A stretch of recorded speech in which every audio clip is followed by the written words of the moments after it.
민족 고유의 명절 설을 맞이하여 우리 모든 성도님들의 가정, 자녀, 손들 가운데 하나님의 은혜와 복이 늘 충만하시고 올 한 해도 교회 가시고 소망하시는 모든 것이 주님 뜻 안에서 이루어질 수 있는 여러분 모두가 되시기를 예수님의 이름으로 축복합니다.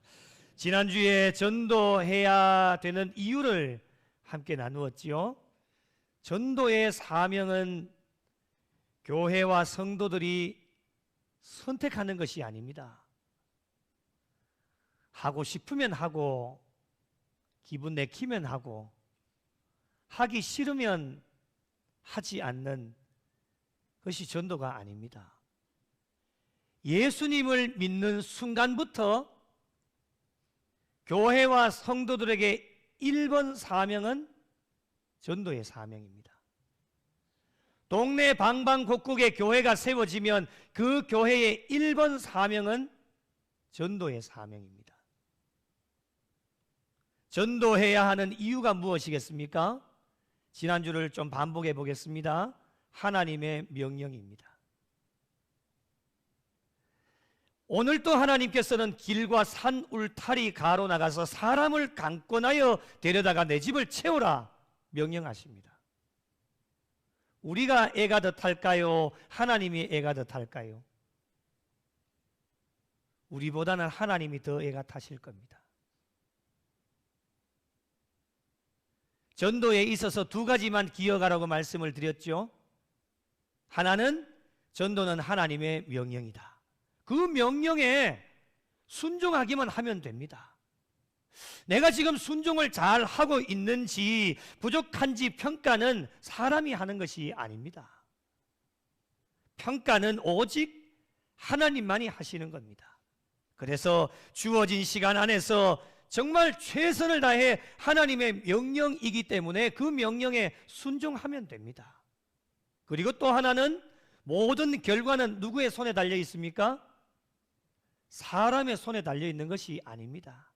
하나님의 손에 달려 있기 때문에, 그래서 오늘 또 우리는 세상에 믿지 않는 사람들을 변화시키기 위하여서 외치는 것이 아니라 나 자신이 살기 위해서 복음을 외치고 세상 사람들이 나를 변화시키지 못하도록 우리의 믿음과 신앙을 더 견고하게 다지기 위하여서 오늘 또 복음을 외치면서 달려갑니다.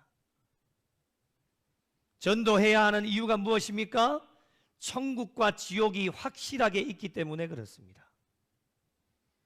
천국과 지옥이 없다라고 한다면 오늘 우리가 예배를 드릴 아무런 이유가 없고 예수를 믿을 의미가 사라지는 겁니다. 복음의 핵심은 천국과 지옥에 있습니다. 둘 중에 무엇을 선택하느냐에 따라서 결과는 완전히 달라집니다. 그래서 믿지 않는 남편, 아내, 사랑하는 자녀들이 안타깝지만 그들을 대신하여서 우리가 천국을 선택하여 줄 수 없다라고 하는 것입니다. 저희가 할 수 있는 일은 많은 핍박과 어려움 가운데서도 그들을 위해 복음을 선포할 뿐이고, 선포되어진 복음을 그들이 잘 받아들이고 영접할 때에 하나님의 자녀가 되어지는 권세를 받아 누릴 수 있습니다. 전도해야 될 이유가 무엇입니까? 부득불할 일이기 때문입니다. 어쩔 수 없이 해야 되는 것이고 절대로 거부할 수가 없습니다. 예수님을 믿는 순간에 저와 여러분은 예수님께 사로잡힌 인생이 되어지기 때문에 저희들 스스로가 할 수 있는 일은 하나도 없습니다. 부득불할 일이기 때문에 하지 않으면 내게 화가 있을 것이다, 강력한 메시지를 주시기 때문에 절대로 전도라고 하는 것은 거부할 수가 없습니다. 사도 바울의 삶을 보십시오. 다메섹 도상에서 예수님을 만나고 난 이후에 그의 삶이 완전히 180도 바뀌었습니다. 전도하지 않고서는 도저히 견딜 수가 없고 어떠한 어려움 상황 속에서도 주의 복음을 증거하는 일에 자신의 생명까지도 내어놓았습니다. 마지막으로 전도해야 할 이유가 무엇입니까? 전도는 내게 맡겨주신 것이기 때문에 그렇습니다. 전도는 우리 교회와 우리 교회가 속하여져 있는 경소노회의 177개 교회에 맡겨주셨고 교회를 섬기는 성도들에게 맡겨주신 겁니다. 전도는 나 자신이 하지 않으면 아무도 대신해 줄 수 있는 사람이 할 수 있는 게 없습니다. 세상에서 일할 때는 다른 사람이 대신을 해줄 수 있는 것이 있을 수도 있겠지만은 전도라고 하는 것은 누가 대신해 줄 수 있는 것이 없습니다. 우리 교회의 부흥을 위하여 저와 여러분에게 맡겨주셨고, 여러분이 섬기고 있는 교회의 부흥을 위하여 여러분에게 맡겨주신 겁니다. 전도의 사명을 최선을 다해 감당할 때에 하나님께서는 기뻐하시고, 사명 감당할 때에 저희들에게 은혜와 복을 주시는 겁니다. 이렇게 전도해야 할 이유가 분명해졌기 때문에 이제는 더 이상 지체할 시간이 없고, 전도할까 말까 이제는 고민하고 생각하는 것도 이제는 더 시간 낭비입니다. 뒤로 더 미룰 수가 없고, 왜 우리가 빨리 서둘러야 될 것인가? 여러분, 오늘 이 시대에 일어나는 일들을 한번 바라보십시오. 주님 오실 날이 얼마 남지 않았습니다. 세상 사람들도 뭐라고 이야기를 하느냐? 종말이다 라고 이야기를 합니다. 그들은 믿지 않습니다. 믿지 않는데도 이 세상에 일어나는 일들을 보니까 정말 주님 오실 날이 얼마 남지 않았다라고 판단하고 있는 겁니다. 그렇다면 우리는 예수 믿는 자로 영적인 판단 무엇이 되어야 되겠습니까? 정말 주님 오실 날이 얼마 남지 않았습니다. 이러한 때를 살아가고 있기 때문에 만약에 여러분, 저희가 전도해야 할 영혼들이 복음 한마디 듣지 못하고 예수의 옛자도 듣지 못하고 마지막 죽음을 맞이한다라면 그들의 마지막 종착역은 어디이겠습니까? 하나님께서 심판하시겠지만은 그들의 마지막 종착역은 저와 여러분은 알고 있기 때문에 마음이 그리 편하지는 않습니다. 나는 천국 갈 수 있지만 내 사랑하는 남편이 지옥에 간다라면, 내 사랑하는 아내가, 내 사랑하는 자녀들이 지옥에 떨어질 수 있다라면 마음이 편할 사람이 누가 있겠습니까? 마음 편할 사람이 없습니다. 그리고 분명히 전도의 사명을 저와 여러분에게 맡겨주셨는데 여러 가지 이유로, 바쁘다는 핑계로 여러 가지 이유로 복음 전파의 사명을 감당하지 못하고 저와 여러분도 죽음을 맞이하게 될 텐데, 주님 앞에 갔을 때에 너 왜 그때 그들에게 복음을 전하지 못하였나라고 저와 여러분에게 물으신다면 그때 가서 후회해봤자 아무런 소용이 없습니다. 그러므로 여러분, 때를 얻든지 못 얻든지 주의 복음을 전하는 일에 최선을 다해 달려가야 되고, 복음 들고 산을 넘는 자의 발이 아름답다라고 분명하게 말씀해 주셨기 때문에 저와 여러분은 아름다운 발이 되어져서 하나님을 기쁘시게 해드리는 일에 생명 바쳐서 전도의 사명을 감당할 수 있어야 됩니다. 그렇다면 전도에 대한 당위성을 이제는 확실하게 알았기 때문에 이제 전도하는 일에 가장 최우선적으로 필요한 것이 무엇일까? 그 답이 오늘 말씀 가운데 나옵니다. 한번 따라해 보실까요? 오로지 기도에 힘쓰더라. 아침 안 잡수셨어요? 조금 더 크게 한번 해보세요. 오로지 기도에 힘쓰더라. 오로지라고 하는 단어를 궁금해서 국어 사전에 한번 찾아봤더니 이런 뜻이 있습니다. 다른 것은 있을 수 없고 오직. 다른 것은 있을 수 없고 오직. 그래서 오로지 기도에 힘쓰더라. 다른 것은 있을 수가 없습니다. 오로지를 전도의 사명과 연결을 해보면 전도의 사명을 감당하는 일에 다른 것은 있을 수 없고 오직 기도밖에는 없다라고 하는 것입니다. 기도만이 뭐라고요? 답입니다. 기도만이 답이에요. 아멘도 안 하시네. 다른 방법 있습니까? 좀 알려줘 보셔요. 기도만이 답이다. 전도의 사명을 깨닫게 하시는 것도 기도입니다. 한 영혼을 작정하게 하시는 것도 기도입니다. 기도 없이 작정할 수 있습니까? 절대 안 됩니다. 아는 사람 이름 100날 적어내도 기도하지 않고 적어내면 안 됩니다. 그들에게 복음을 전할 수 있도록 담대함을 주시는 것도 기도입니다. 제가 아동부 사역할 때에 초등학교 앞에 나가서 전도를 해야 되는데 얼마나 부끄럽고, 제가 진짜 부끄러움을 많이 타거든요. 왜 웃으세요? 그래 안 보입니까? 진짜 부끄러움 많이 탑니다. 그래가지고요, 학교 앞에 전도를 못 나가겠는 거예요. 야, 하나님 어떻게 할까요? 그때 하나님께서 저에게 주신 것이 뭐냐면, 그때 전도사였거든요. 조전사, 기도해라, 기도. 그래가지고요, 제가 섬기는 교회 제일 앞에 와가지고 하나님 앞에 기도하는데요, 기도해도 안 되는 거예요. 3주간을 그렇게 했다니까요. 기도하고 나갔는데 애들이 막 한 2,000명이 쏟아져 내려오니까 얼마나 부끄러운지요. 그래 막 집에 도망가 버렸어요. 차를 타고요. 전도도 못하고 말이죠. 얼마나 부끄러운지 차를 타고 가면서 하나님 앞에 가슴을 치면서 우는데, 하나님 제가 이렇습니다. 부끄러워가지고 복음도 못 전하는 게 무슨 전도사입니까? 다음 주에는 해봐야지. 그리고 다음 두 번째 주에 또 와가지고 부끄러우니까 그들 앞에 가지고 어떻게 복음을 전할까? 그래 앞에 와가지고 또 기도했어요. 기도해가지고 딱 나갔는데 또 한 2,000명 아이들이 나오니까 얼마나 부끄러운지 또 집에 도망가 버렸어요. 3주차를 거치고 이렇게 해서는 도저히 안 되겠다 하나님 앞에 기도하니까 들려주시는 음성이 있었어요. 조전사 걱정하지 마. 네 등 뒤에는 내가 있다. 네가 하는 게 아니야. 내가 하는 거야. 너는 그냥 하기만 해. 그렇게 힘을 얻고 하나님 앞에 기도하고 나가서 그때부터 하나님 앞에 전도하기 시작하는데요, 하나님의 놀라운 역사가 나타나는 거예요. 귀한 영혼들 보내어 주시는데요, 3년 동안 그렇게 투자를 했는데 아이들이 얼마나 많이 오는지. 그때 한 아이에게 물어봤어요. 얘야, 오늘 그 초청잔치에 어떻게 해서 왔니? 이러니까 그 애가 뭐라고 하는지 아십니까? 아저씨가 하도 불쌍해 보여가지고 내가 오늘 안 나가면은 아저씨 얼굴에 그게 좀 이상해질 것 같아가지고 그렇게 왔다는 거예요. 내가 그 이야기 듣고 얼마나 울었는지요. 아저씨가 너무 불쌍해 보였다는 거예요.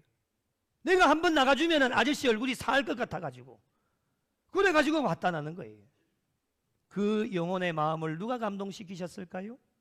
하나님이 감동시키신 거예요. 얼마나 감사한지요. 그 배후에 많은 성도들이 그 초청장치를 위하여서 하나님 앞에 기도하니까, 저 혼자 나가서 우리 교사들하고 나가서 복음을 전하니까 많은 성도들이 하나님 앞에 기도하니까 하나님이 길을 여시는 거예요. 여러분, 담대하게 복음을 전할 수 있는 것도 기도 외에는 다른 것이 없습니다. 복음을 전하다 보면 거절하는 이도 있을 텐데 실망하지 않는 것도 하나님 앞에 기도하면은 실망하지 않게 되어지고, 복음 전파 사역에 많은 핍박과 어려움을 당하게 되어지지만 끝까지 인내하고 달려갈 수 있는 것도 기도 외에는 다른 방법이 없습니다. 그래서 전도하는 일에 있어서 최고의 방법은 오직 기도. 기도하지 않으면 어떠한 것도 이룰 수 없다라고 하는 것입니다. 여러분, 한국 교회가 놓치고 있는 것 중에 하나가 바로 이것입니다. 기도가 본질이지 않습니까? 본질을 놓치고 비본질의 목숨을 걸고 달려가다 보니 외적인 성장은 얼마나 많이 이루었습니까? 전 세계의 교인 수 많기로 네 번째, 다섯 번째 손가락 들어가는 교회가 4개 교회, 5교회가 우리나라에 있습니다. 얼마나 외적인 성장은 많이 이루었습니까? 그런데 여러분, 속 중심을 보면 하나님 없는 교회가 얼마나 많고 하나님 없는 성도들이 많아져서 정말 그리스도인으로서의 정체성, 가치를 다 잃어버리고 맛을 잃은 소금이 되어져서 밖에 내버려져서 이리 밟히고 저리 밟히고 있는 것이 오늘날 한국교회와 성도들의 현 주소 아닙니까? 전도에 있어서도 본질은 기도인데 기도에 충실하지 않고 프로그램에 의존하고 다른 교회 해보니까 우리 교회도 한번 해봐야 되겠다 따라가 보니까 몸에 맞지 않는 옷을 입고 있으니 얼마나 불편합니까? 그것이 오래 지속이 되어지면 얼마나 좋겠습니까? 많은 오래 지속이 되어지지를 못합니다. 금방 지치고 낙심해서 해보니까 안 되니까 포기하고 할 때가 한두 번이 아닙니다. 때로는 물질과 사람을 의지하기도 하고 돈 많으면 전도 되겠다. 그럼 대출 내가지고 돈 억수로 많으면 전도가 잘 되느냐? 그것도 안 됩니다.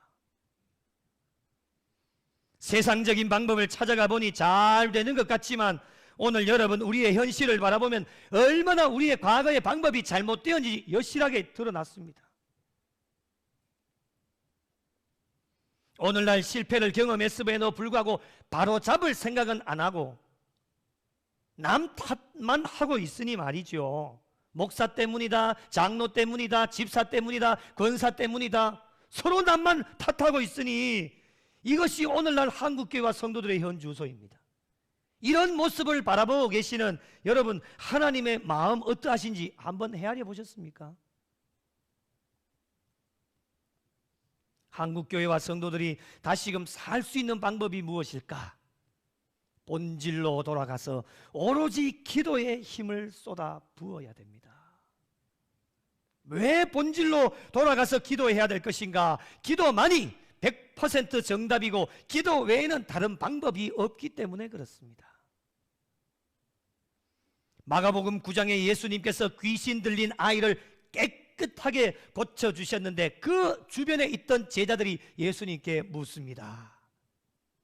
우리는 어찌하여 그 귀신을 쫓아내지 못하였나이까? 우리는 왜 안 됩니까? 주님은 되는데 우리는 왜 안 됩니까? 라고 하는 질문을 던졌을 때 그때 예수님께서 무엇이라고 대답을 하시느냐? 마가복음 9장 29절 같이 읽겠습니다. 시작. 이르시되 기도 외에 다른 것으로는 이런 종류가 나갈 수 없느니라 하시니라. 아멘. 할렐루야. 기도 외에는 다른 방법이 없습니다. 기도 외에는 다른 것이 있을 수 없고 오직 기도밖에는 없다라고 하는 것을 주님이 말씀해 주셨습니다. 그래서 본질로 돌아가서 오로지 기도에 온 힘을 쏟아 부어야 된다라고 하는 것을 저와 여러분에게 말씀해 주고 계십니다. 그렇다면 어떻게 기도에 힘써야 될 것인가? 그 답이 오늘 말씀 가운데 나옵니다. 한번 따라해 보시겠습니다. 마음을 같이 하여. 한 번 더요. 마음을 같이 하여. 마음을 같이 하여 오로지 기도에 힘쓰라 라고 하는 것을 우리에게 말씀해 주셨는데 다른 번역본을 보면 이렇게 나옵니다. 새번역과 현대인의 성경에는 한 마음으로, 공동번역에는 마음을 모아, 메시지 성경에는 하나가 되어, 오늘 말씀을 직역하면 같은 마음으로, 뜻이 다 동일합니다. 무엇을 뜻합니까? 한 마음으로, 같은 마음으로 하라는 거예요. 오로지 기도에 힘을 쓰는데 모든 성도들이 전도의 사명을 감당하는 일에 있어서 기도에 힘을 쓰는데 같은 마음으로 같은 데에 목적을 두고 뜻을 두고 전심전력하여 달려갈 것을 저와 여러분에게 지금 말씀하고 있는 거예요. 여러분, 신앙인으로 마음을 같이 한다라고 하는 것은 참으로 중요합니다. 우리가 세상 공동체에서도 일을 하다 보면 여러분의 생업과 일터도 있지 않습니까? 함께 만나는 직장인들과 함께 회사의 번영과 발전을 위하여서 모두가 마음을 모아서 그 회사가 바라보고 있는 공동의 목적을 가지고 마음을 하나로 모아서 각자에게 주어진 자리에서 열심히 최선을 다해 달려가지 않습니까? 그래야지만 회사가 발전하고 번영하는 거예요. 마찬가지로 여러분, 오늘날 교회 일도 그렇습니다. 하물며 여러분, 하나님의 일은 어떻습니까? 세상의 일과는 비교할 수도 없는 아주 중요한 막중한 사명을 맡겨주셨는데 저와 여러분이 마음을 같이 하지 못한다라고 하면 어떻게 되겠습니까? 그래서 성경 여러 곳에 마음을 같이 해라 라고 하는 것을 저와 여러분에게 권면하여 주고 계십니다. 몇 군데 찾아보겠습니다. 빌립보서 2장 2절 마음을 같이 하여 같은 사랑을 가지고 뜻을 합하며 한 마음을 품으라 라고 말씀합니다. 마음을 같이 하라고 했어요. 같은 사랑을 가지고 뜻을 합하며 한 마음을 품고 나아가라고 말씀을 합니다. 사도행전 2장 46절 날마다 마음을 같이하여 성전에 모이기를 힘쓰고 집에서 떡을 떼며 기쁨과 순전한 마음으로 음식을 먹으라 라고 말씀합니다. 날마다 마음을 같이하여 성전에 모이기를 힘써 오늘 그런 마음 가지고 나오신 거예요. 사도행전 4장 24절 그들이 듣고 한 마음으로 하나님께 소리 높여 이르되, 한 마음으로 하나님께 소리 높여 이른다라고 하는 것은 하나님께 기도하는 것을 말하는 거예요.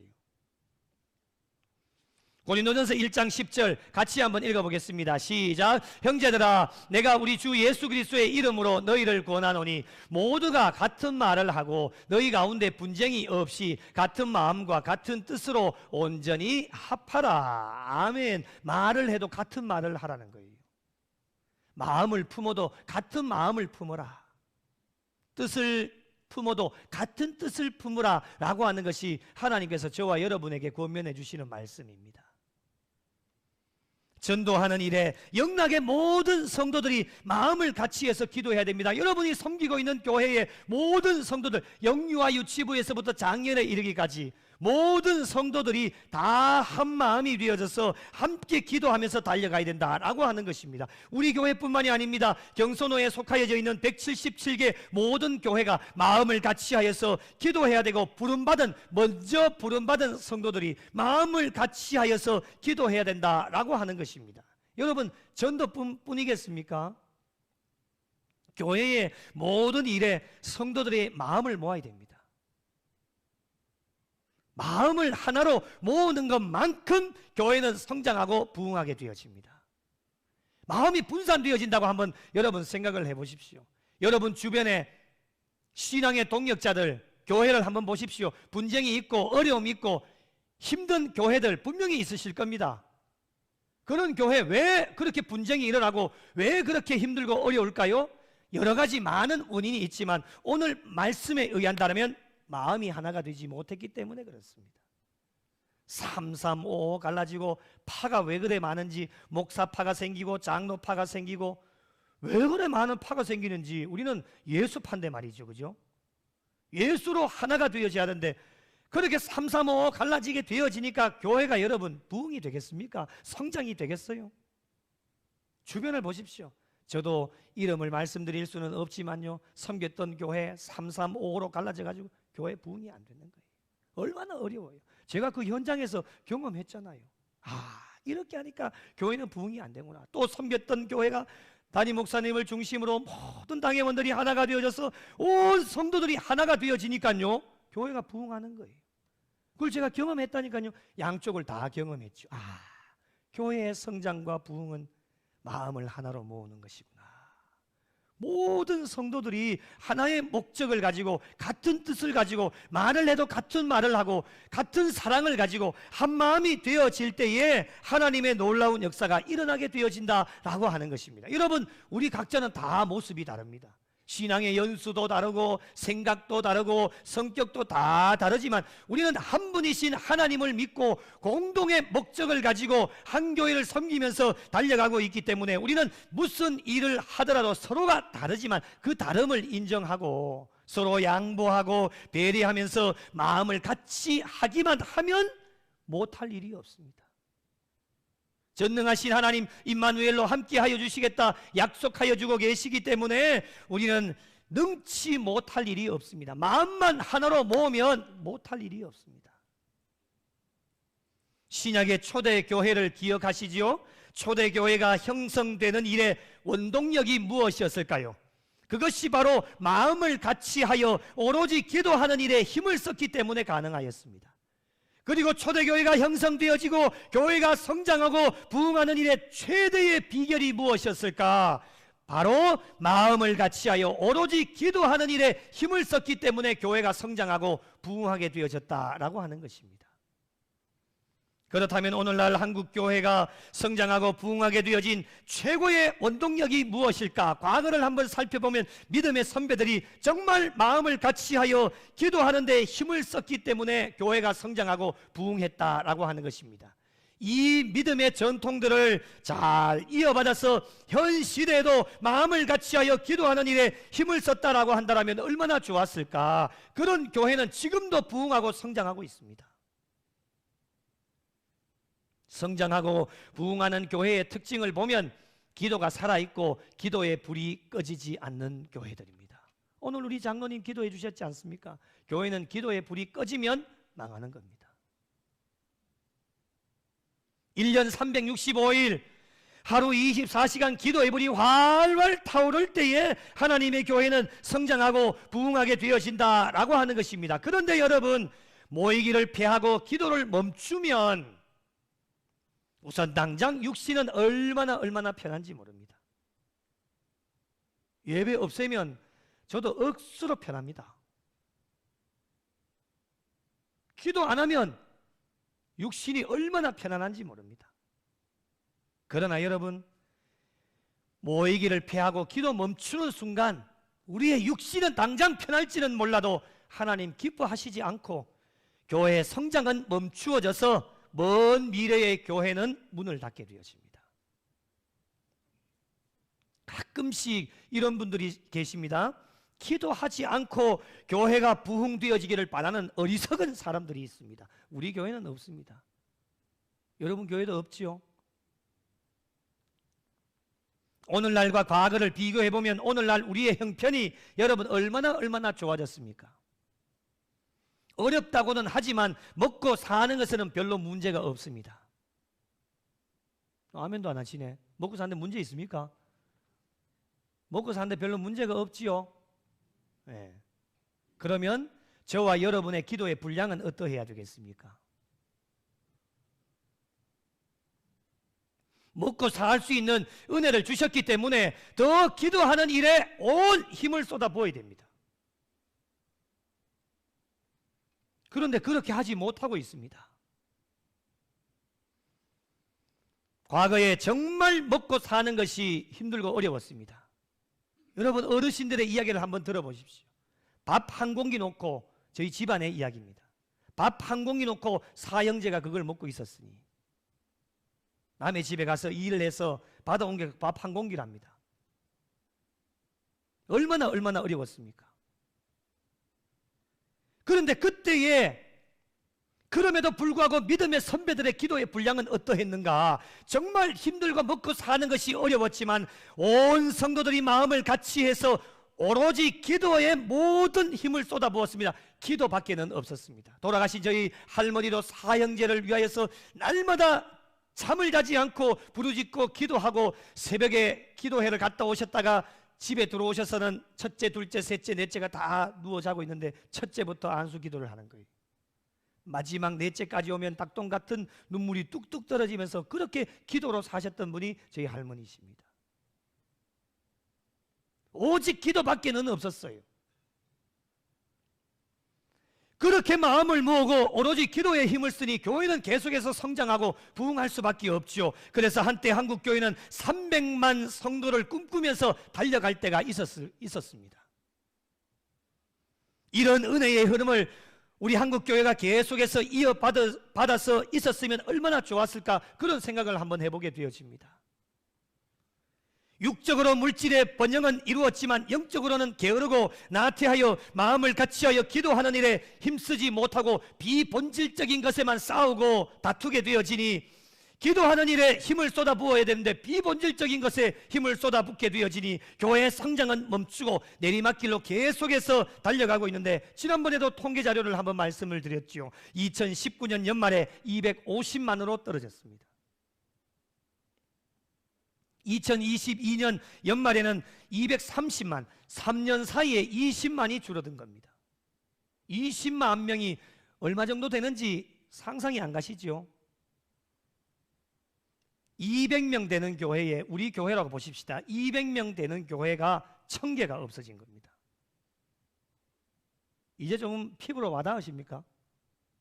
우리 교회가 1000개, 전국에 1000개가 없어졌다고요. 3년 사이에. 이게 다가 아닙니다, 여러분. 우리가 전도하지 않고 이 추세대로 간다면 2030년, 올해를 포함해서 이제 7년 남았습니다. 180만으로 떨어진다라고 하는 통계 자료가 있습니다. 정확하지는 않지만 10년 사이에 70만 명이 교인이 줄어든다라고 하는 예측을 하고 있습니다. 교회 미래학자인 2020, 2040, 2040년이 되어지면 한국교회가 영국교회처럼 교회의 문을 닫게 되어진다라고 하는 예측을 하고 있습니다. 여러분, 얼마나 심각한 일입니까? 피부로 느껴지지 않으십니까? 이대로 계속해서 진행한다면 교회 문 닫는 것 시간 문제입니다. 늦었다고 생각할 때가 가장 빠르기 때문에 각 교회들마다 전도하는 일에 총력을 기울이고 있고, 저희 교회가 속하여져 있는 경선호의 177개 교회도 올 한 해 전도하는 일에 모두가 마음을 모아서 열심히 달려가고 있고, 저희 교회 또한 지난해에 이어서 원플러스 전도 대행진을 선포하고 복음을 전하는 일에 모든 성도가 한마음이 되어져 오로지 기도하는 일에 힘을 내며 달려가고 있습니다. 기도하지 않으면 어떤 목적도 달성할 수가 없습니다. 기도하지 않으면 교회 절대로 부흥할 수가 없습니다. 기도하지 않고 부흥한 교회 있으면 저에게 좀 알려주십시오. 전 세계에 어디도 없습니다. 그러나 여러분, 기도하면 역사가 일어나게 될 줄로 믿습니다. 기도하면 기적이 일어나는 줄로 믿습니다. 기도하면 영혼이 살아나고, 기도하면 날마다 믿는 자의 수가 더하여지는 하나님의 놀라운 은혜를 경험하게 되는 줄로 믿으시기 바랍니다. 그렇다면 오늘 말씀해 보니 누가 마음을 같이하여 오로지 기도하는 일에 힘을 쓰게 되어졌을까? 오늘 본문의 말씀을 한번 띄워주십시오. 여자들과 예수의 어머니 마리아와 예수의 아우들입니다. 이들이 누구일까요? 예수의 어머니 마리아는 여러분 아실 겁니다. 여자들과 예수의 어머니 마리아와 예수의 아우들입니다. 이들이 누구일까? 바로 예수님 가장 가까이에 있었던 사람들입니다. 그리고 예수님을 따르고자 했던 사람들입니다. 그리고 증인의 삶을 살고자 했던 사람들입니다. 그리고 하나님의 약속하신 성령을 덧입고자 원했던 사람들입니다. 오늘날로 적용해 본다면 누구일까요? 바로 저와 여러분들입니다. 늘 예수님을 가까이 하려고 노력하는 사람들, 부족하고 연약하지만 저희들의 삶의 목적은 예수님의 삶을 본받고 따라가기 위해 노력하는 사람들, 증인의 삶을 살고자 노력하는 사람들, 약속하신 보혜사 성령을 덧입기를 원하고 바라는 사람들, 진정 우리가 이런 자들이 되었다라면 저희들은 마음을 같이하여 오로지 기도하는 일에 힘쓰는 자들이 되어야 됨을 저와 여러분에게 말씀해 주고 계십니다. 사랑하는 성도 여러분, 마음을 같이하여 오로지 기도에 힘쓰더라. 이 말씀에 우리 교회와 성도들은 몇 점의 점수를 받을 수 있겠습니까? 여러분이 섬기고 있는 교회에 정말 마음을 같이하여 오로지 기도에 힘쓰는 성도들이 되고 계십니까? 마음을 같이하여 오로지 기도에 생명을 바쳐서 달려가고 계십니까? 다시 한번 전도를 통해 흩어졌던 마음들이 있다라면 다시금 우리가 하나로 모으게 하셔서 오로지 기도에 힘쓰는 교회와 성도들이 되어져서 죽어가는 영혼들을 살려내고 하나님 나라 확장하는 일에 더 귀하게 쓰임 받으셔서 남은 여생도 하나님께 영광이 되어지고 날마다 믿는 자의 수가 더하여지는 하나님의 놀라운 은혜와 복을 경험하실 수 있는 우리 구미영락교회와 여러분 섬기시는 모든 교회와 성도들이 되시기를 예수님의 이름으로 간절히 축원합니다.